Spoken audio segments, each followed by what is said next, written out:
Okay, so we're recording this, Dr. Cap, because we're having a personal conversation. And I was just sharing that, I love privacy crypto, and I feel a little empty not covering privacy crypto. And for all kinds of reasons that people know, if people go to t.me/epic private money, there's a favorite coin of mine that I can't begin covering again yet. But I want to promote privacy crypto. It's not one project versus the other project. And when Mike Adams and I had you on, when Mike Adams and I had Ruben on, we were so impressed with you both. I'm reaching out to you, and you and I just decided to hit record on this for me to be able to share, because I think everybody might be interested in our brainstorm here. So that's a little bit of context, everybody who's watching. Now, before we hit record, you were about to say something saying, I wish we could record this. So let's... Yeah. Well, no, literally, because of what you were just saying, what I'm about to say, I was like, I wish we could record this, and now we are. And the point is, what you're saying about kind of focusing your energy on promoting privacy coins and projects, you're really coming into this at the right time, because actually a lot of the privacy projects are coming together.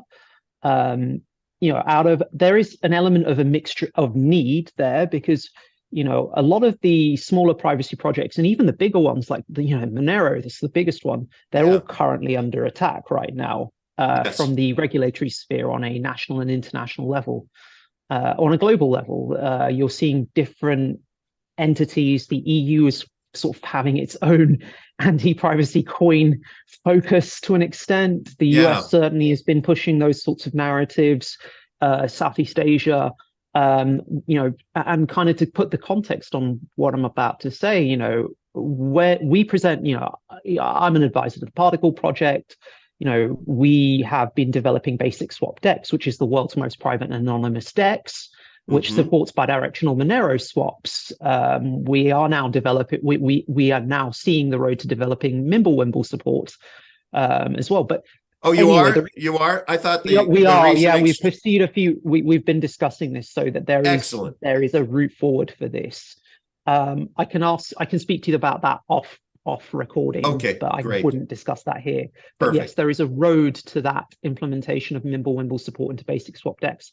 So that will go nicely with our support for essentially crypto note style coins and pure ring CT style coins. But the point is, we got invited to Monerotopia partly because what we were developing was a world first and had never been done before, had never existed prior to bidirectional Monero atomic swaps. Unidirectional atomic swaps Monero on a DEX just didn't exist until we came along, and certainly bidirectional didn't.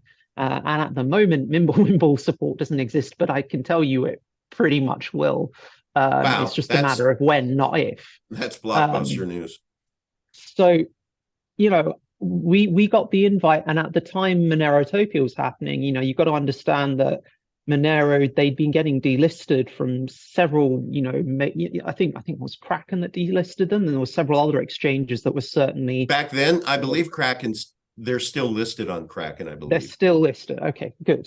But yes. I know several major exchanges were kind of playing around. And I think the Monero community have really come to understand that the regulatory framework, certainly from an international point of view, may not always be supportive of them, and reliance on centralized exchange represents a weak point in their liquidity system. So certainly in a time of crisis, that's kind of, rather than steer towards maximalism, rather than steer towards we can do this on our own, actually, one of the most inspiring and the right thing to do is for different communities to come together. I love that. To give you the ultimate example, it's in American history. Just over the weekend, I was watching The Titans That Built America. It's a 3-part series that documents essentially the rise of Ford, Chrysler, Boeing, DuPont, and it sort of tells you their stories of how their different empires, their industrial empires came to be and how they rose into ascension before and after the Second World War. And particularly before, I see a real parallel between the history of American industrialism and the history of privacy coins, because before World War II, sort of just between World War I and World War II, there was a period of time in which certainly DuPont was such, he'd financed General, I think it was General Motors he owned, and he'd worked with JP Morgan. And certainly they'd become so big, but they'd come under attack. And that was partly following the Great Depression. There was a need for a scapegoat. So the Great Depression wasn't purely caused by JP Morgan. It was caused by over leverage in the speculative markets. There were a couple of other factors as well, but the main one was that, you could remortgage your house or take out a giant loan from the bank and then use that to buy stocks on leverage on a, you could buy a 90%, you could literally buy 10x leverage using borrowed money. Wow. So money in the 20s, in the run up to the 1929 Great Depression and the stock market crashes, there was huge, massive over leverage. Yes. Beside the point, the markets collapsed because there was just not enough buying momentum left. And I won't go into the factors for that. But the government of the time, which was FDR, Franklin D. Roosevelt, they were like, look, the country has gone to shit. People are killing themselves left, right, and center. Businesses are struggling. One of the incidentally interesting things there was following the Great Depression, interest rates went up really high.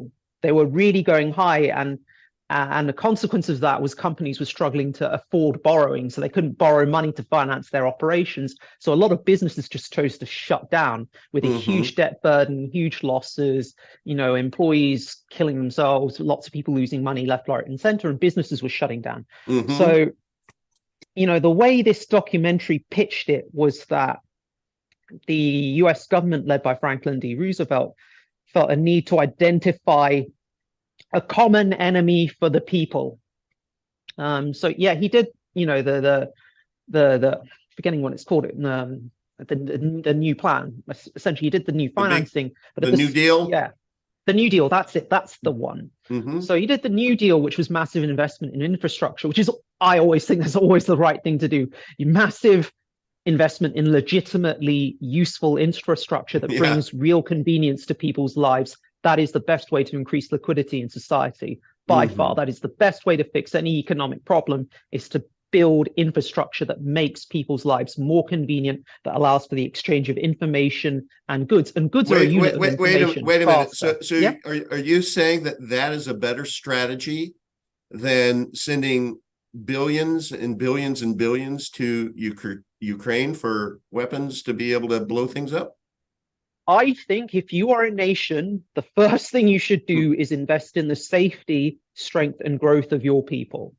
So Amen. I don't want to over comment on that. If you happen to be investing in munitions and arms companies, then that's great. You're probably going to make some money. Or if you happen to run those companies, that's great. Right. And there is a deeper geopolitical struggle and all this other stuff.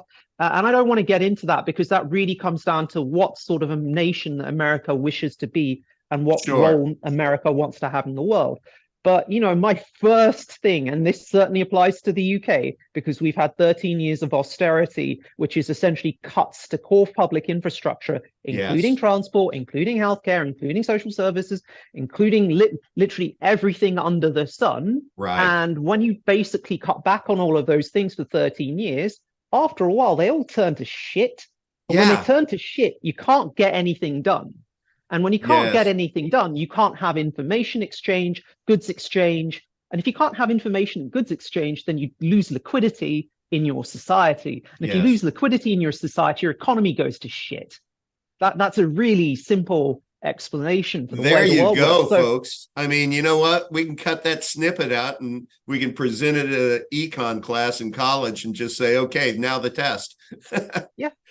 But straightforwardly, to answer your question there, you should be building infrastructure that makes people's lives more convenient. You should be building infrastructure that makes it easier to be self-sufficient, that to build your own goods to become a truly independent nation. That is the goal. Self-sufficiency is an amazing achievement to have, not Yes. having to be dependent on external geopolitical forces. So bridge that to crypto then, please. So bridging it to crypto. So, FDR, he did the New Deal, which was that thing that I thoroughly recommended. But he also understood this idea of the psychology of, if you want to unite people, you get them behind a common enemy. And it's a very cynical strategy. But at that time, he picked JP Morgan, and he picked the industrial titans who'd literally built the economy, the industrialization of the US. He basically went after these guys. He labeled DuPont a merchant of death. Wow. So DuPont was an arms manufacturer during World War I. He basically turned into the world's biggest car manufacturer, GM, General Motors. But he was basically being slated and saying, you were mass producing munitions and selling them for excess profit. So he's saying, you're making too much money. That was his gist. You were a merchant and you were doing that. And he was saying you're unethical. And the way this documentary puts it, and I say that because I always say, when you watch a documentary, when you watch any piece of historical program, always understand that on some level it's a piece of propaganda. It's always got its own viewpoint that it wants to get across. So I say this through the lens of that documentary, and I'm always open to other lenses and other viewpoints. Yeah. But through the lens of that documentary, they made a common enemy, which was JP Morgan, DuPont, for all these guys, and they went after them and they had them at congressional hearings.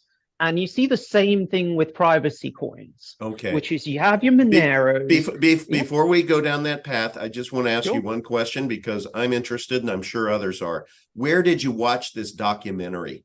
Where can people watch it? Is it on Netflix? Is it on Amazon? Is it on YouTube? I think it was streaming on Netflix. If you just look it up, it's called The Titans That Built America. It is it's a 3-part. Each part is about an hour to an hour and a half long, and it's in the IMDb top 100. That's how I discovered it. I was like, this looks interesting. So like going through the list. Great. I was I like, will for everybody. I'll link it in the show notes down below. So good. So thank you. All right, I derailed you. Sorry. No, not at all. But it links into what's happening with privacy coins. So you have Bitcoin, which is a pseudo-private coin. Let's call it pseudo-anonymous. Right. And you have Monero. And, one of the reputations that Monero got attached to was this idea that you'd have all of these botnet platforms mining Monero. Some of the malware that you might occasionally download might turn out to be a miner for Monero, and you'd be mining Monero cryptocurrency without knowing it. So that was part of the reputation that was linked to. But then another part of the reputation that Monero and Bitcoin are linked to is usage as currency on darknet markets. Yeah. And obviously, that darknet markets, the most common thought for that is drugs, illicit, highly illegal pornography, drugs, weapons, extortion, blackmail, all kinds of nasty things. So death inevitably for hire. That association arises. Yes. But that's not the fundamental purpose of privacy. We've discussed this before. Yes. My point of view is privacy is about, enabling free speech to allow free flow of ideas, and free flow of ideas is free flow of information, which is essentially a boost to your economy, which essentially helps the long-term well-being of your people in the end. But that's a different topic. The point is the privacy coins kind of, even though that was only really, that was, some of this was what it was used for, but it wasn't really, or the majority of these things were used for speculation, and actually there were a lot of legitimate use cases for these. Mm-hmm. But the point is, in tarring that brush, even though, around the same sort of year that Monero botnets came into government cognition, I think HSBC was convicted of, I'll have to double check my facts here, I think it was like several billion. I don't know. They were found to be laundering several billion for drug cartels or something, some sort of illicit activity. What I'm trying to say to you is, privacy coins, it's easy to say they could be used for illicit activities. But my point is, and let me preface this but our financial system has always been used for illicit activities Of by a portion of course. society. Cash So has been used for more illicit activities yeah, than but not privacy coins ever would. but not even cash. Modern banking systems, or Right. shall we say, soon to be not so modern, but modern banking systems, have are known to be, complicit in some of this activity. I think yes, it was 1 billion that got frozen by a Polish bank that was supplying Bitfinex. So if you go back into the history, if you go around 2016, 2017, I think one of the banks that essentially provided fiat gateways for the Bitfinex exchange, it was a Polish bank. It got frozen because about $850 million of that was being used to launder money for cartels. Wow. That was the implication there. Now, Yeah. I may be wrong. I know I'm more or less right on this, but if I'm wrong, feel free to correct me. I don't want to open myself open to, libel or slander, but this is stuff that's happened. Yeah, of Um, course. but the fact is, it's an easy brush to paint privacy coins with. Yes. And the way I kind of see it is that the privacy coins and the privacy ecosystem provides a genuine escape from state surveillance. So why would governments fear privacy coins? Well, why would people use privacy coins? Are we recording still? Yes. Mm-hmm. Okay. So why would the government fear privacy coins? And the answer to that is, why would people use privacy coins? And Okay. the reason to use privacy coins is to escape state surveillance. Now, why would people use privacy coins, or why would people want to escape state surveillance? Because the answer to that is simple. Every so often, you have states that abuse their power. Mm-hmm. Now, the role of the state should be to help its citizens. The role of the state should be to foster growth, to improve the happiness of citizens. These are things I believe. Sure. But states don't always function like that. We across the world now and historically, we've had a number of dictatorships, a number of autocracies, and a number of governments with political styles that are very much that will persecute people, that are out to hurt people, to put it quite simply. Yeah. And so the reason for escaping state surveillance is as a means of protecting oneself from the potential harm of the abuse of state. It's the fundamental argument for separation of state and money, which is, it's the same argument you could apply to separation of state and religion, which is that, if you put one particular religion in charge, if you merge it with a state, you get the risk that you have abuses of power in relation Yes. to that. And it's the same with money. If you've got money merged with the state, there is always the possibility that the state will abuse its power to block people out of, access to finances. That is an argument for separation of money and state. And I think it's fair to say, if you can fog a mirror, that we've seen this kind of abuse. Yeah. I mean, it's rampant worldwide. And so it's not if, it's when. We know what they do if you reject, government policies. And we had 2020 to give us a little peek in the barrel there of what happens to an individual's rights when the abusive, government exudes their control. So with finances, you're talking about, why are they implementing these CBDCs? And the answer is control. Now, what I love about you, Dr. Cap, is you believe that CBDCs are a gateway into privacy crypto. And if you don't understand that, folks, go back down and watch my interview with Dr. Cap, and you'll feel a little bit better about the CBDCs. But okay, I digress.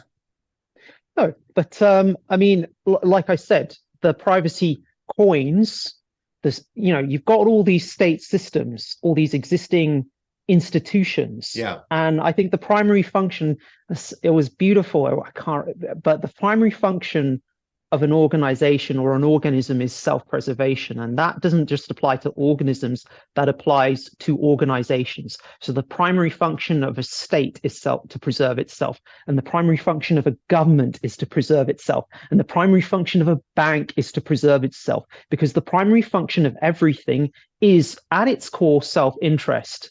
Now, if you're an empathetic person, your sense of self is much broader than just you and you alone. Right. But empathy is a variable. It's on a continuum. It exists in different levels in different people across society.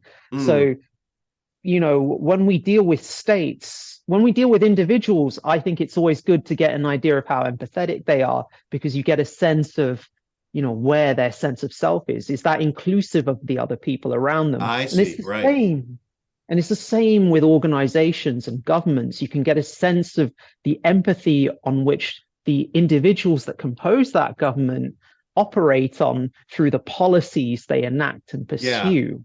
Yeah. You know, going back to the events of 2020, I feel that could have been a moment of great reconciliation. Rather than going for punitive punishment, we could have taken the time to understand why, what led people to those actions.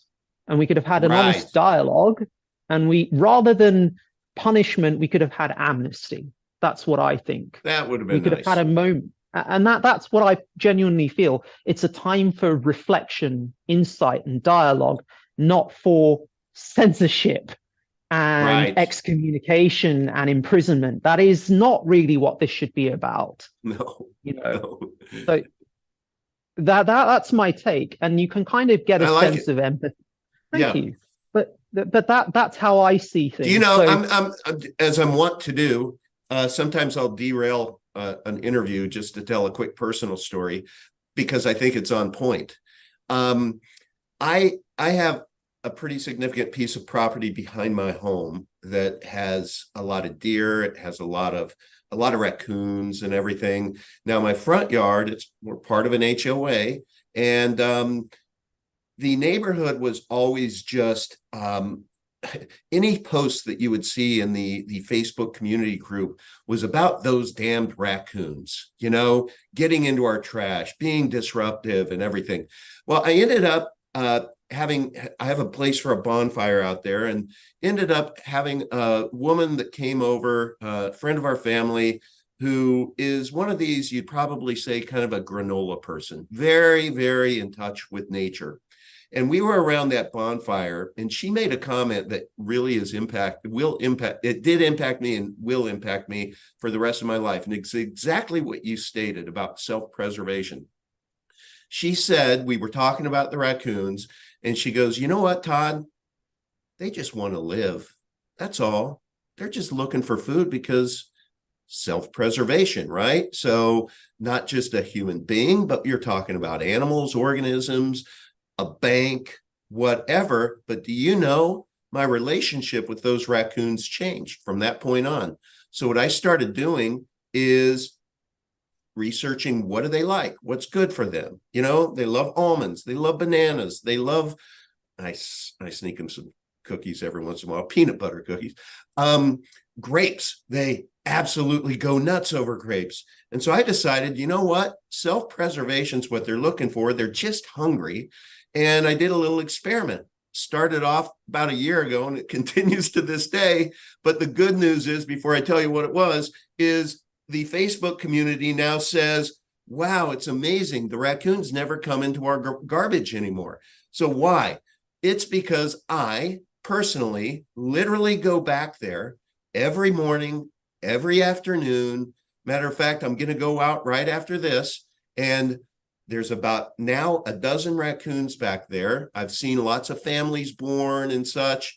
There's one of my favorites. His mom passed away. I don't know what happened, but ever since he was 3 months, he just kind of is attached to me. So when I go out, he just boogies and he comes right up and he'll get on my leg, you know, he's like, oh, good, food's here, you know, Chef Todd. And he'll get my lap and I feed him, and he's my favorite. I just love him. And as I've gotten to know all of these raccoons and I've been feeding them, I realize raccoons and probably so many other animals out there get a really bad rap. And so it has helped me expand my empathy for nature, right? And instead of fighting against it, how about, supporting it and figuring out how to be constructive and live in synchronicity with it. So, and I just installed a food forest close to my home, and I haven't had any problem with the raccoons or the deer because I've literally made a pact with them. I talk to them. I'm like, hey guys, deer, I'll come spread lots of corn every day, for you guys to be able to graze on and eat. Raccoons, I'll come out. I know what you like. I'll take care of all of you. You leave my food forest alone, okay? And it seems to be working. But I just wanted to tell that story, A, because it's a PSA for raccoons. If you see them in the day, no, they're not rabid. They're just hungry. Okay, sorry about that. No, but I think it's a great anecdote because it kind of when you were saying it, it actually was making me think of central banks. And it's like you've got these people in central banks who are in their own sphere, and they're in charge of managing a much larger sphere than the one that they live in. Yes. But because they're so shut off in that little sphere, because they've not ventured out into the world and really formed a deeper relationship with their environment by exploring it, their decision making is thus impacted. So it's like, for them, it's like, fuck me, the raccoons are digging through the bins. What do we do? Set the bins on fire. Or trap the raccoons and kill them. Yes. Which is not a synergistic relationship. No. And it doesn't allow you to truly appreciate your environment. This is the thing about empathy. It's about being able to really appreciate your environment in every little detail. But it's a detour. We could go on this, but it's going back to the whole, the privacy coins came, the institutions are looking for self-preservation. They'll look at these and go, these are actually a threat because we can't surveil these. We can't control them. Right. So let's just go up. We don't really understand them, or we think we do, but we understand them in the way that we perceive them as a threat to us. Right. So rather than work with them, rather than see the benefits of them, or rather than finding a way to work together, it's like, okay, let's legislate these things out. Let's attack these things. Let's push our news wires out, and let's push our articles out, and let's put pressure on different organizations that are supporting these things to stop supporting these things. Yeah. So that's why, as long as you've got centralized organizations like centralized exchanges, privacy coins are at risk. So what's happened in this transitional era where, and Bitcoin's not a privacy coin, it is a public ledger which can be traced. Yeah, it's a surveillance coin. Exactly, it's a surveillance coin. And the powers that be have embraced that. And the people who've made their money off that are embracing that side to it as well, because, it's a liquidity point for Bitcoin at the end of the day, and people want liquidity. And so everybody, just so that you know that the Druid Babylonian bastards have embraced it, is, I don't know, what is the market cap now? Maybe $500 billion, maybe I don't know, probably 600 billion. But check this out. The largest surveillance company on chain, oh gosh, the name just escapes me, Chainalysis. You know how much they generate in revenues from harvesting the information and selling it? I have no idea. $20 billion. 20 Is that billion a year? A year. $20 billion. That's how much, if you're a Bitcoin holder, sorry everybody, but they are looking under the hood. And I use this analogy a lot because it is my right to shut the door when I go to the bathroom. Doesn't mean I'm doing anything nefarious in there. I just want it to be in private. I don't want to go into a airport that has nothing but glass stalls. No, I want to be in private, and it doesn't mean I'm doing anything nefarious. But Chainalysis, man, they go in and they look in those bathroom stalls, and they're just poking around. They're seeing, like, what's he pulling up on his phone right now? He has a girlfriend. That's good. He just sent her some money. I know he's married. That didn't look, I'm being kind of facetious, but that's what they're doing. They're looking at anything that you do. Where where you send it. And do you know, if I know your Bitcoin address, I can tell everything that you've done inside your wallet, where you've sent it to, what you've received, how much you have, what the transactions were, and I can hop to the next person if I have their address. So it is really easy for them to do that. So while pseudo-anonymous is correct, it is absolutely a surveillance coin. And if it's me, I'm not in Bitcoin. I'm in privacy coins. And I think you're right to be. I think this is my thing, is that they're attacking these, and this is the third part of that documentary, The Titans Who Built America, was World War II came along. Yeah. So after a period that you had these titans, these giants who built these huge industries that were and still are the industrial backbone of America, they're now attacked between World War I and II. World War II comes along, and it comes down to a greater threat, a common enemy, which was Nazi Germany, assaulting Russia, marching on Europe, them knowing that if Britain gets taken, America's next, and then the Japanese bombing Pearl Harbor. That was the real trigger for the US involvement, was Pearl Harbor. And at that point, at the point of the Pearl Harbor bombings, the US government did not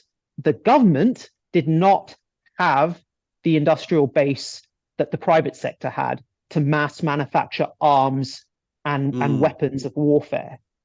So what the US government did, after they'd spent several years kind of, tearing these titans up, is they actually had to turn to them and say, they recognized Ford. He was the one guy who was capable of doing mass production. Wow. He had basically pioneered mass production techniques with the Model T Ford. Elon's a huge fanboy, named his cars after the Model T Ford, because Ford had pioneered mass manufacturing. Until Ford, you did not have mass manufacturing of a single good. You didn't have assembly line constructions that were running in parallel. You didn't have parallel part construction. Right. That was Ford. Okay. So they I cannot wait to watch this series. I'm watching it tonight. Brilliant documentary. So they turned to Ford and said, we need your help. They turned to DuPont, who was running General Motors, and said, listen, I know that we've spent the last few years haranguing you for having manufactured weapons, munitions, and we've even given you the moniker Merchant of Death. But we need you now We're to manufacture munitions. We need you to be that Merchant of Death. Wow. And it was, with Boeing, we need you to manufacture. Well, it was Ford as well. Actually, it was Ford who manufactured planes. With Boeing, we need you again for your expertise. And we needed, it was another company. It was Constructions. I'm forgetting the name now. But we needed all of these different giants, these industrialists who built in the private sector, who had been harangued. And we needed JP Morgan. Funnily enough, we needed JP Morgan to help finance this stuff as well. Amazing.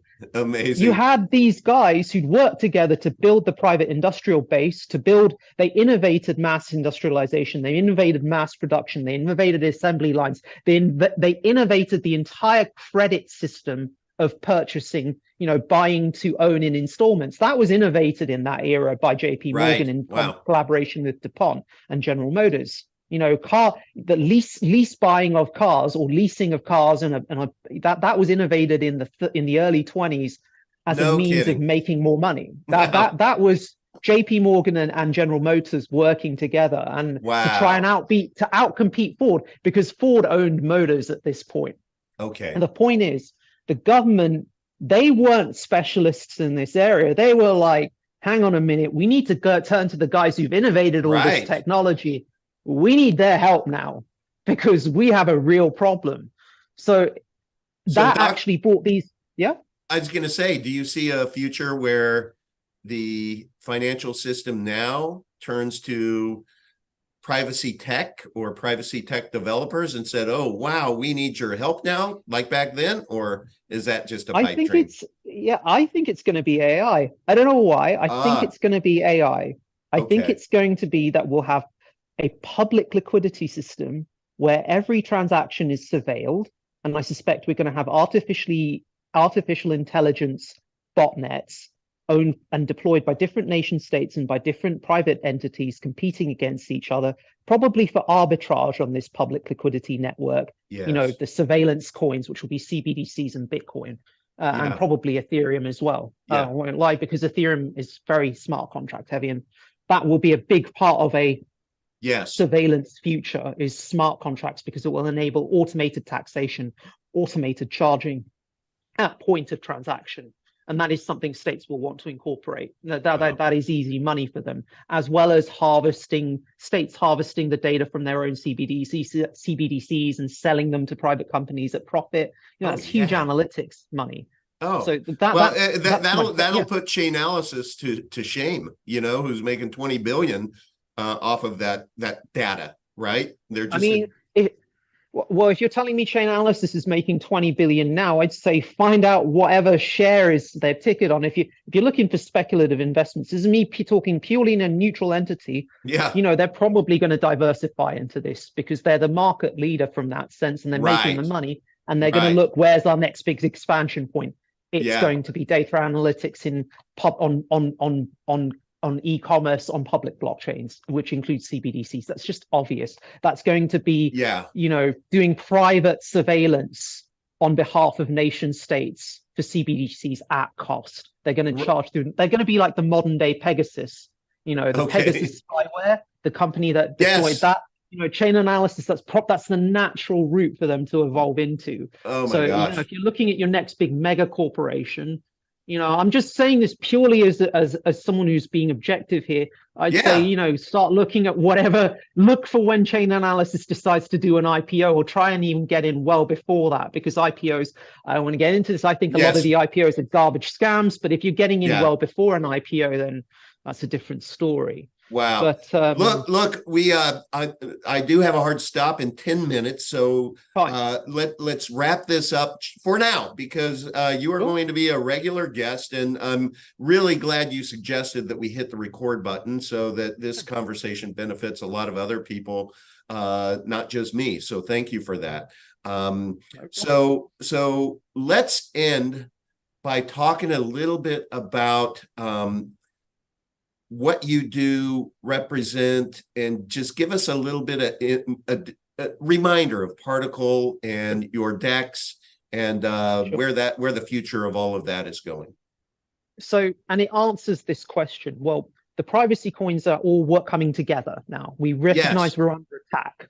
So we're all starting to coalesce. So I'm an advisor to the Particle project. Stop. Yep. Can you share real quick, because I know about your Twitter spaces, but I'm sure a lot of other people don't.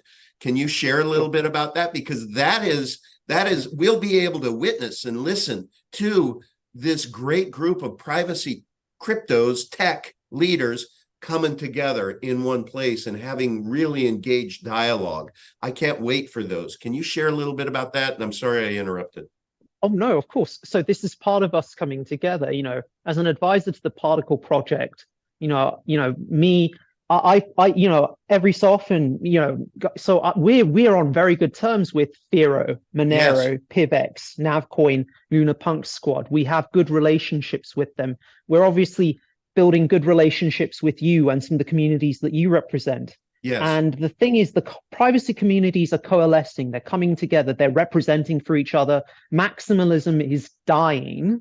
That's giving away to this crisis, this big existential crisis. In the face of that, let's come together and work together to succeed. And one of the things that we do is very much like this discussion, this free flow we're having today, is we have discussions like this every so often through sort of a Twitter space that we organize. So every so often it will be Fero that gets to host our joint Twitter space. Sometimes it'll be PivX. Sometimes it rotates to Particle Project or Basic Swap. Sometimes it will rotate to Zano, another excellent privacy coin, I might add. But the point is, we're here to showcase these different privacy projects and give their public faces a chance to discuss why privacy matters, to discuss a lot of important geopolitical topics, much like the stuff we've been discussing in this talk. Right. It follows a very similar format. It's free flow. I love it. It's an open discussion. where, you That's know, why I want to be involved in it, just to be that non-techie who just asks a lot of questions. yeah, I'm really excited and about it. we welcome that because we want to grow our community mutually. We want to grow together, and we Yeah. want more people to get involved, because these insights that you and I are having today, they should Yes. be shared. That everyone should know. Yes. Everyone should know the future of chain analysis, the probable future of chain analysis. Right. Everyone should understand why privacy is important. Everyone should understand the history of, you know, of the industrial titans, because it's all relevant. It's all interconnected. Everyone should understand empathy. Everyone should understand, you know, how you had developed that relationship with the raccoons. That is all important. Yeah. It is vital because it teaches us how we can interact with the world in a way that's beneficial. So, you know, I Yeah. I invite you love to it. our Twitter spaces. I invite your community, How would people people watching. find your Twitter Spaces? So, the best things to do would be to follow any of the projects that host them. Here, Kind of. So, let me insert this. If people go to t.me/epic private money, and the epic isn't about epic cash, it's about private money being epic. It is an adjective. And we have you in there. We have Ruben from Thero in there. We have others.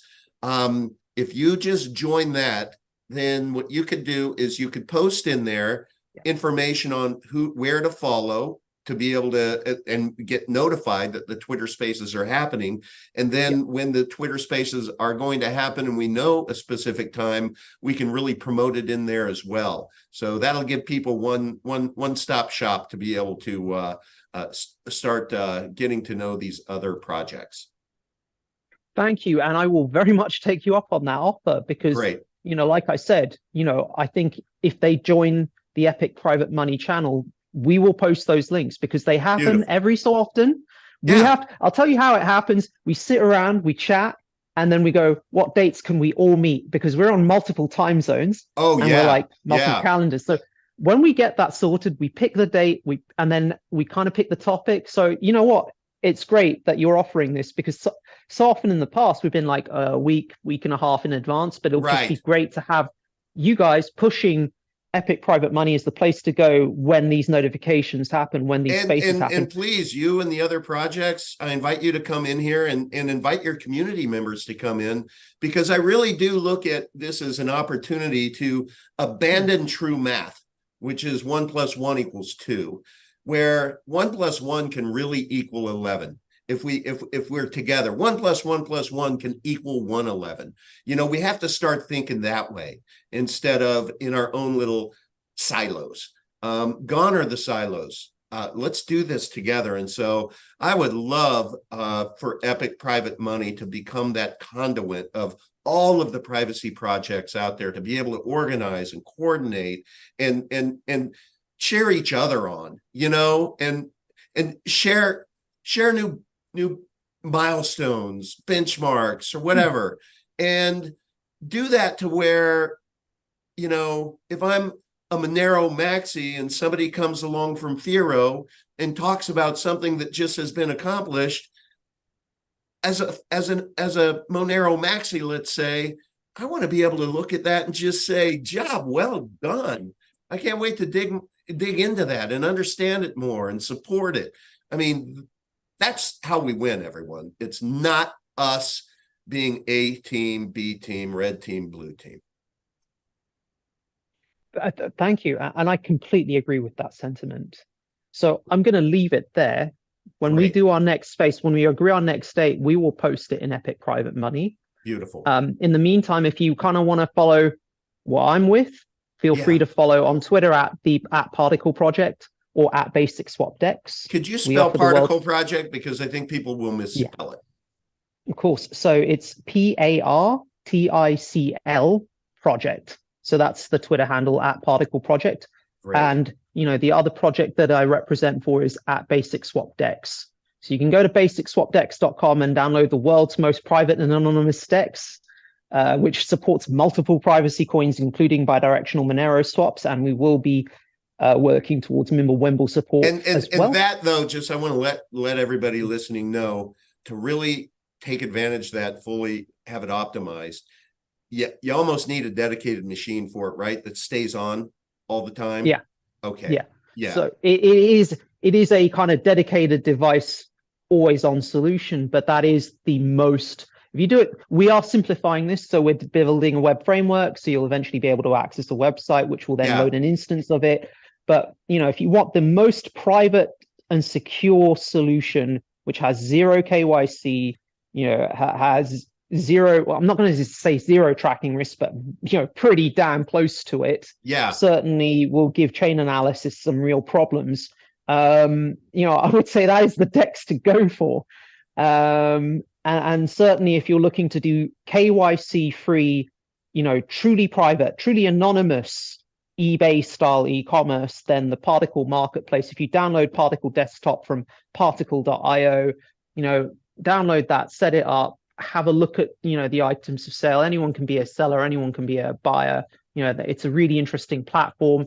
The things we're looking to do are integrate basic swap into Particle marketplace so that we can then integrate multiple currency support into Particle marketplace, so that people who use essentially any coin, any privacy coin particularly, will be able to use that to just directly buy and sell goods online using cryptocurrency, fiat free. That's very much our goal and end game. So instead of the dark web, it's going to be the light web. This is a ray of sunshine, everybody. You have something that you would sell on eBay or Amazon or something, you'll be able to sell it here privately. And I just love that. And so, yeah, I really encourage everybody to, I know your project has been around for like 7 years, but really as far as where the puck is going, this is really early with your project. So I think if anybody out there, and I'm raising my hand, wants to start getting involved with some of these projects on the ground floor level, then please, learn about Particle Project and the basic swap DEX. And I'm going to figure out how to be able to download it to a dedicated. I'm just waiting for my buddy at Above Phone. He almost has the laptops ready to go that are like de-googled phones. I have his de-googled phone. This is a de-googled Linux laptop that operates like a PC. It's so simple that even I can use it. And when I get that, that's when I will have that on full time, and I'll be downloading your DEX. Thank you. And funnily enough, speaking of that crisis, just to say that, I was just thinking about this now, and it sounds like a detour, but I think actually the crisis that the public liquidity ecosystem is going to see, I'm going to lay it out for you right now. Okay. It's going to be AI systems that are going to look for arbitrage opportunities in real world's good markets. Now, you see with Amazon, at the moment, Amazon can do data analysis on every vendor on its platform. And if it sees a product that's spiking in sales activity, it has the manufacturing base and contacts to build an alternative vendor directly owned by them that can manufacture and sell those same products at a lower price. Wow. So I think the big crisis in the public liquidity sphere is going to be, I'll almost say, over competition killing innovation. And that is simply going to be because I think you're going to see a company and they'll build a really good product, and you'll see an AI bot spot that, and it'll inform some private or state actor, yeah, you need to build this much faster. Wow. And that will discourage people from innovating because what's the point? You're right. You're right. What is the point after all? Yeah. And and then you'll be like, we need privacy. If we're going to innovate, if the small business, if the small guy is going to stand a chance against the big state entity or the big mega corporation, we're going to need to use the private liquidity sphere. And that is the next crisis in our economy. Yeah. And at that point in time, when all of the motivation exits society, that's when you guys can look forward to, you can binge watch Netflix all day and order your Uber Eats and drink your big 2-liter Coke and stuff. Isn't that going to be great, everybody? That's our future? No, it's not our future. And so, let's all stick together here and manifest a new, different private future. So with that, Doc, thank you for suggesting we hit record, and I will edit this and get this published over the next day or so. But it was a true pleasure, and I look forward to more. No worries, Todd. All right. Cheers. Bye-bye. My goodness. I got you some bananas and some almonds, and we got some cookies right there. You got the cookie. You got the peanut butter cookie. You're a pretty smart one. Hi, Mama. Hi, buddy. And then there's Shysta. Shysta's too shy. Oh, Mama, you little biatch. Stop it. Goodness gracious. I have enough food for everyone. Watch. Hey, Shysta. Yeah, they don't know that I'm throwing them to you. Yes, they can just pound sand, can't they? Whoops, I'm sorry, that wasn't Shysta. Okay. Shysta, where are you? Yay! There you go, Shysta. Now you get to eat some dinner. Oh, just hanging around. What do they call it on Halloween? Bobbling for cookies, bobbling for bananas, bobbling for grapes. I think I'll have to clean the water tomorrow since all the cookie crumbs, right? Oh, don't be sad. Don't be sad, Shysta. I'll throw you some more. Shysta. Yay! Yay! You can find it? Oh, good girl. Or boy, I don't know. I don't know. If anybody can tell me how to tell, I'd appreciate it. Well, hi. Hi. Are you gonna come? Are you gonna come get some? Come here. Come here. Come here. Come on. You wanna come get some? You wanna come get some? Oh, I love you. Come here. Come here. Come here. Here.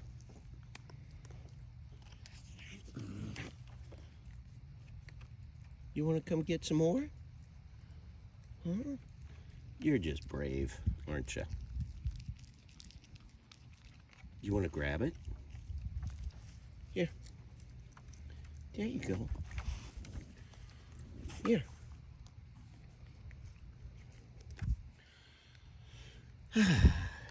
So much time. So little time, I should say, and so much to eat. Hi.